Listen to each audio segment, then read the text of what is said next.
Jesus second coming అంటే ఆషామాషి కాదు. మత్తయి సువార్త 24, లూకా 21వ అధ్యాయంలో కొన్ని మాటలు.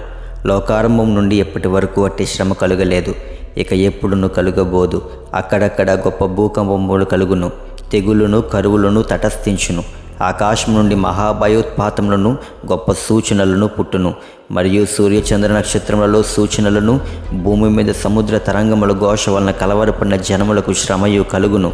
ఆకాశమందలి శక్తులు కదిలింపబడును గనుక లోకము మీదకి రాబోచున్న వాటి విషయమై భయము కలిగి మనుషులు ఎదురు చూచుచు ధైర్యము చెడు కూలుదురు. ఆ దినములు తక్కువ చేయబడకపోయిన ఎడల ఏ శరీరం తప్పించుకొనడు. ఆ దినముల శ్రమ ముగిసిన వెంటనే చీకటి సూర్యుని కమ్మును, చంద్రుడు కాంతిని, 7 ఆకాశంలోని నక్షత్రములు రాళ్ళను, ఆకాశమందలి శక్తులు కదిలింపబడును. అప్పుడు మనుష్య కుమారుని సూచన ఆకాశమందు కనబడును. అప్పుడు మనుష్య కుమారుడు ప్రభావముతోనూ మహామహిమతోనూ ఆకాశ మేఘారూఢుడై వచ్చుట చూచి భూమి మీదనున్న సకల గోత్రముల వారు రొమ్ము కొట్టు